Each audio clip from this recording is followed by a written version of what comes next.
Hello friends, आप देख रहे हैं आपका चैनल शेयर बाजार विद आयुष। और दोस्तों, इस वीडियो में बात करने वाले हैं टाटा स्टील के स्टॉक के बारे में। टाटा स्टील में आपको देखने को मिलेगा आज भी एक बढ़िया तेजी बनती हुई देखने को मिली है। एक कह सकते हैं कि स्टॉक एक रीबाउंड में आपको आता हुआ देखने को मिल रहा है, जहां से जो कंसोलिडेशन है उसका डेफिनेटली दोस्तों ब्रेकआउट जो है वो मुझे काफ़ी नज़दीक नज़र आता हुआ देखने को मिल रहा है। तो उसके बारे में इस वीडियो में बात करेंगे 14 सितंबर, एक बहुत इंपॉर्टेंट डेट है। क्यों इंपॉर्टेंट डेट है वो आपको बताऊंगा। प्लस दो ऐसे बड़े अपडेट आते हुए देखने को मिले जिससे आप मान के चलिए पूरे मेटल स्टॉक्स जो है उनके अंदर एक बड़ी तेजी बनने की पूरी पूरी संभावना है। तो डेफिनेटली दोस्तों ये वीडियो काफ़ी इंपॉर्टेंट होने वाला है, तो वीडियो को पूरा देखिएगा। बात करेंगे हर एक ऐसे इंपॉर्टेंट पॉइंट्स के बारे में जिनके ऊपर आपको भी अगर नज़र नहीं रखी थी तो आगे से ज़रूर रखिएगा। तो चलिए दोस्तों, वीडियो को आगे बढ़ाते हैं।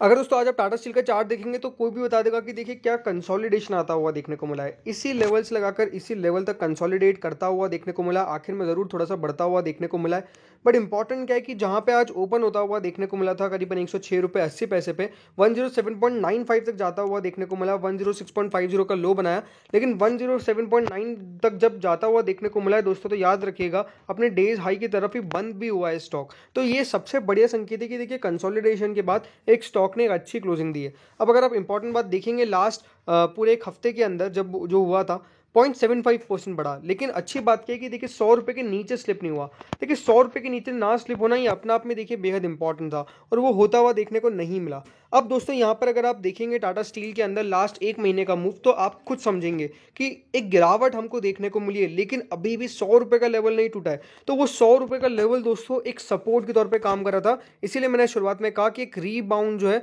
वो स्टॉक में अब क्रिएट होता हुआ देखने को मिलेगा। आगे बात करेंगे, लेकिन सबसे पहले हम देख लेते हैं दोस्तों जो इंपॉर्टेंट खबरें। सबसे पहले तो बात करते हैं दोस्तों यहाँ पे 14 सितंबर की डेट इंपॉर्टेंट क्यों है। तो देखिए कंपनी के द्वारा 9 सितंबर को अनाउंसमेंट किया गया था कि जो टाटा स्टील है और Tata Steel partly paid basically same ही मान के चलिए। सो यहाँ पे जो कंपनी है उसके committee of directors of Tata steel limited will be held on Wednesday. Meeting होने वाली है क्या 14 सितंबर को। दोस्तों इसमें एक बहुत बड़ी चीज़ होने वाली है कि दोस्तों जो कंपनी है वो अनसिक्योर्ड नॉन कन्वर्टेबल डिबेंचर्स को एक प्राइवेट प्लेसमेंट बेसिस पे इशू करेगी, और इससे पैसा जुटाने की पूरी कोशिश करती हुई देखने को मिलने वाली है। तो अब मान के चलिए देखिए बहुत इंपॉर्टेंट होने वाला है, बिकॉज कितना दोस्तों यहाँ पे कंपनी जो है वो नॉन कन्वर्टेबल डिबेंचर्स, देखिए नॉन कन्वर्टेबल और एक कन्वर्टेबल डिबेंचर्स होते हैं। एक दोस्तों होते हैं अनसिक्योर्ड नॉन कन्वर्टेबल डिबेंचर्स, जिनको नहीं पता है बेसिकली ये टर्म्स का मतलब। तो देखिए इस नॉन कन्वर्टेबल का मतलब साफ साफ ये है कि आप इन डिबेंचर्स को आने वाले समय में शेयर्स में कन्वर्ट नहीं कर सकते। अनसिक्योर्ड का मतलब होता है कि देखिए कुछ ना कुछ गिरवी रखना पड़ता है सिक्योर्ड के अंदर, अनसिक्योर्ड में कुछ भी गिरवी नहीं रखना है। तो अनसिक्योर्ड नॉन कन्वर्टेबल डिबेंचर्स जो है दोस्तों कंपनी वो भी किस पे इशू करेगी, प्राइवेट प्लेसमेंट पे। प्राइवेट प्लेसमेंट बेसिस मतलब दोस्तों यहाँ पे जो इम्पोर्ट कह सकते हैं जो यहाँ पे कंपनी की डील्स होती है उस बेसिस पे करेगी। वहाँ पे डायरेक्ट पब्लिक को ऑफर नहीं किया जाने वाला है, ये बड़ी बड़ी कंपनीज को ऑफर किया जाता है जो भी दोस्तों करती है ये का सब काम, तो उनके ऊपर यहाँ पे देखा जाएगा। बट इंपॉर्टेंट यही है कि कितने के बेसिस पे जारी करती है, कितना रुपये से जुटाती हुई देखने को मिलती है। ये हमारे लिए बहुत इंपॉर्टेंट होने वाला है 14 सितंबर को देखना। तो हाँ, इसके ऊपर बिल्कुल आप नज़र रखिएगा, ये अपने आप में एक बेहद इंपॉर्टेंट डे होने वाला है। अब बात करते हैं दोस्तों, जैसे मैंने शुरुआत में भी यहाँ पे थंबनेल में दिखाया था कि दो इंपॉर्टेंट अपडेट्स जो है दोस्तों वो आती हुई देखने को मिली है। अब वो पूरी टाटा स्टील से रिलेटेड नहीं है, लेकिन एक मेटल पैक से रिलेटेड है, और इसमें डेफिनेटली टाटा स्टील एक लीडर है हमारे इंडिया में। तो देखिए सबसे पहला मेजर अपडेट क्या है कि जो मेटल्स है वो अब राइज करते हुए देखने को मिलने वाले हैं। क्यों? क्योंकि जो डॉलर है वो वीकन हो रहा है। अब समझिए बहुत इंपॉर्टेंट है। यूएस इन्फ्लेशन का दोस्तों जो डेटा निकल के आया था, जिसमें फेडरल रिजर्व ने साफ साफ कह दिया कि हाँ यहाँ पर मान के चलिए जब आने वाली 21 तारीख को पॉलिसी मीटिंग होगी, याद रखिएगा 21 सितंबर एक बहुत इंपॉर्टेंट डेट है। क्यों? बिकॉज 21 सितंबर को आपको पता चलता हुआ देखने को मिलेगा जब फेडरल रिजर्व कितनी रेट हाइक करता हुआ देखने को मिलता है। अनडाउटेडली जो रेट हाइक होगी वो तो होगी, बट कितनी होती है वो इंपॉर्टेंट होने वाला है। एक स्लो पेस में मान के चलिए रेट हाइक्स जो है लगातार कंटिन्यू रहती हुई देखने को मिलेगी।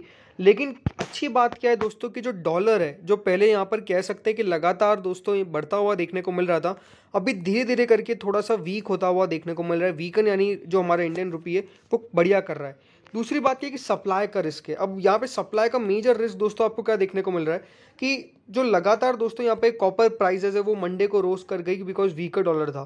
दूसरी बात क्या है कि यहाँ पे जिस प्रकार से अभी यूएस रशिया के बीच में एक टेंशन सा है, रशिया कहता हुआ देखने को मिल रहा है कि मैं तो ऑयल नहीं भेजूंगा।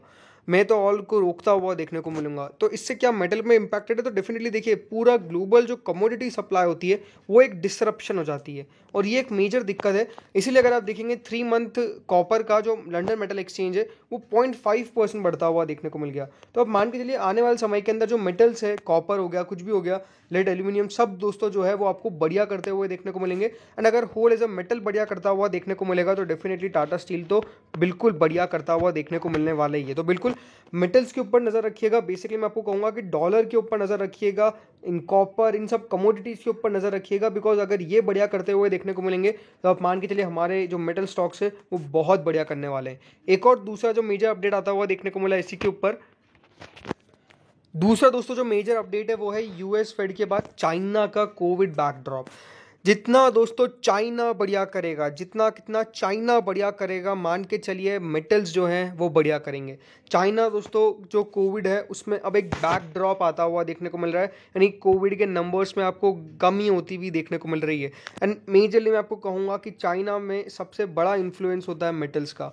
सो इन्फ्लुएंस अगर दोस्तों चाइना बढ़िया करता हुआ देखने को मिलेगा तो हमारे कंट्री के जो मेटल्स है बेसिकली बढ़िया करने के लिए मजबूर है और वो करते हुए देखने को मिलेंगे। सिर्फ चाइना से काफ़ी ज़्यादा स्टॉक्स तो डेफिनेटली इंटरलिंक नहीं होते हैं, लेकिन यही रहता है कि देखिए यहाँ पे मेटल्स काफ़ी इंटरलिंक्ड है। दूसरी बात क्या है कि टाटा मोटर्स है वो डेफिनेटली काफ़ी आपको लिंक देखने को मिलता है, बिकॉज चाइना से जो JLR के आंकड़े निकल के आते हैं उनके लिए बेहद इंपॉर्टेंट होते हैं, ऐसे आपको बता रहा हूँ। बट इंपॉर्टेंट अभी मेटल्स की बात करें तो मान के चलिए चाइना का जो कोविड आउटब्रेक है वो डेफिनेटली दोस्तों अब मार्केट का कॉन्फिडेंस जो है धीरे धीरे करके बढ़ाता हुआ देखने को मिलेगा, बिकॉज चाइना में जो कोविड के नंबर्स है वो डेफिनेटली कम होते हुए देखने को मिल रहे हैं। और जिस प्रकार से दोस्तों उनके बीच में पहले कोरोना वायरस का लॉकडाउन लगे थे वो अब आपको डेफिनेटली लिफ्ट होते हुए देखने को मिल रहे हैं। एंड एक बहुत बड़ा पॉजिटिव अपडेट है, यूएस का जो क्रूड है वेस्ट टेक्सास में इंटरमीडिएट बेंचमार्क में वो डाउन गया। क्रूड ऑयल देखिए जितना नीचे जाएगा हमारे मार्केट्स के लिए बढ़िया है। मान के चलिए अगर कभी, ये सपोज वाली बात है, ज़रूरी नहीं है कि, लेकिन अगर एक $75 के नीचे क्रूड पहुंच गया तो आप निफ्टी में 18,600 ऑलमोस्ट पक्का मान के चलिए देखने वाले हैं। तो जैसा मैंने कहा कि हाँ मार्केट्स के लिए बेहद इंपॉर्टेंट है कि ये किस प्रकार से काम करते हैं, कमोडिटीज़ किस प्रकार से काम करती है, उसी पे हमारे मार्केट्स बेसिकली मैं कहूँ तो मेटल्स तो बिल्कुल निर्भर है। तो अब बात करते हैं दोस्तों टारगेट के ऊपर। अब देखिए लास्ट 3 मंथ्स का चार्ट है, बहुत इंपॉर्टेंट बात है। स्टॉक में ऐसा नहीं कि देखिए 110 रुपये एक बहुत बड़ा हर्डल है, लेकिन लास्ट टाइम अगर आप देखेंगे हो क्या रहा था, 110 रुपये के ऊपर चलिए एक बार निकल भी आता था, लेकिन 113 114 के आसपास आने के बाद लगातार गिरावट दर्ज हो रही थी। तो आने वाले दिनों के अंदर जो इंपॉर्टेंट लेवल है, जो कंसोलिडेशन हमको देखने को मिला है अभी का, वो इंपॉर्टेंट तो है ही, लेकिन आने वाले दिनों में ये वाला जो लेवल है, ये जो रेजिस्टेंस लेवल है उसको क्रॉस करना है। अगर दोस्तों एक बार इसको 115 के ऊपर टिक के क्लोजिंग दे दी ना, मान के चलिए 120 125 रुपये के लेवल जो है वो आपको बहुत शॉर्ट टर्म में देखने को मिल जाएंगे और टाटा स्टील यहाँ से और बढ़िया कर जाएगा। तो मेरी सलाह तो यही कि जिनके पास भी ये होल्ड करिए, लेवल्स का अपना एक इंपॉर्टेंस है, इसमें कोई डाउट नहीं है। स्टॉक अभी भी आपको देखने को मिलेगा अपने 100 DA में, 50 DA में, सबके ऊपर ट्रैवल करके काम कर रहा है, तो कोई दिक्कत वाली बात नहीं है। लेकिन हाँ लास्ट 6 महीने के अंदर दोस्तों जो हमने लगातार इसमें एक गिरावट देखी थी, अब एक बाउंस बैक बन रहा है और अब ये जो बाउंस बैक है वो एक बार कंसोलिडेशन करने के बाद मुझे लगता है कि इसी वे में जाना चाहिए, ऊपर ऊपर ऊपर। अगर नहीं जाता है तो अगर यहाँ से फिर नीचे आता है तो फिर वापस से ये वाले सपोर्ट्स पे आएगा। मार्केट बढ़िया कर रहे हैं, इसमें कोई डाउट नहीं है। इसी प्रकार से अगर बढ़िया करे तो यहाँ से स्टॉक जो है वो डेफिनेटली बहुत बढ़िया करने वाला है और 120 रुपये के लेवल हम आने वाले दिनों में देखने वाले हैं। अगर 115 का लेवल क्रॉस होके इसने क्लोजिंग दे दी तो टेक्निकली तो चार्ट में साफ साफ परफेक्ट ब्रेकआउट 115 के बाद आता हुआ देखने को मिलने वाला है। तो फ्रेंड्स इस वीडियो में इतना ही था, होप सो वीडियो बढ़िया लगा होगा। आप भी अपने कमेंट बताइए कि आपको क्या लगता है मार्केट में टाटा स्टील कितना यहाँ पर डेफिनेटली एक इंपैक्ट रखने वाला है, टाटा स्टील के टारगेट्स क्या होने वाले। तो दोस्तों इस वीडियो में इतना ही था, होपफुली चैनल को सब्सक्राइब कर लिया होगा, नहीं किया तो यार कर लेना। Thank you friends for watching this video.